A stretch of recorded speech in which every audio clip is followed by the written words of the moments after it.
అత్తలంటే ఓర్వని కోడళ్లను శానా మందిని చూసినాం. కానీ గీడున్న కోడలైతే పుట్టినరోజు పేరు మీద అత్తకెన్ని గిఫ్టులు ఇచ్చిందో చూడుండ్రో పారి.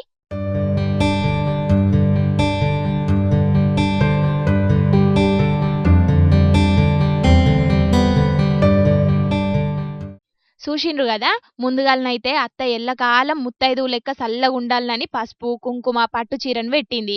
ఇక అటెనకాల 100 గ్రాముల బంగారం బిస్కెటు, అత్త మెడ అందంగా కనబడాలని 28 లక్షల విలువైన డైమండ్ నక్లేసు, ఇక ఆఖర్ల 50 లక్షల రూపాయలను గుట్ట లెక్క వేర్చి ప్యాకింగ్ చేసుకొచ్చి అత్త కండ్ల ముంగట పెట్టింది గిట్లా. ఇక గుట్టను తెరిచి చూస్తే అత్తనే పరిశాన్ అయిందట.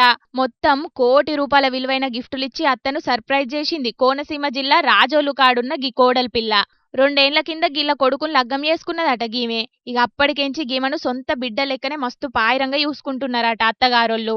ఇక ఆ కోడలు కూడా అత్త మీదున్న ప్రేమతోని ఆమె 50వ పుట్టినరోజు నాడు గ్రాండ్ గా చేపియాలని ఆలోచన చేసి పెండ్లి కార్యం చేపిచ్చినట్టే పూలతోని డెకరేషన్ చేపిచ్చి ముత్తైదువులతోని మంగళహారతులు అయ్యోర్లతోని మంత్రాలు చదివిపిచ్చి పుట్టినరోజు కార్యాన్ని గ్రాండ్ గా జరిపించింది గిట్లా. ఇక మొత్తానికి ₹1,00,00,000 విలువైన గిఫ్టులనిచ్చి అత్త పుట్టినరోజు కార్యాన్ని గింత గ్రాండ్ గా జరిపించే వరకు మస్తు పరిశానైండ్రు ఆడున్నోళ్ళందరూ. అత్తలేని కోడలుత్తమురాలు ఓయమ్మా అని ఎవలన్నారో గాని గీసొంటి కోడల్లేని అత్త అయితే నిజంగానే దురదృష్టవంతురాలు అని కామెంట్లు పెడుతున్నారు శానా మంది. అబ్బా, గిసొంటి కోడలు మాకు కూడా ఉంటే మంచిగుండు అని గీ వార్త చూసినాక ఎంతమంది అత్తలు ఫీల్ అవుతున్నారో ఏమో పోన్రి.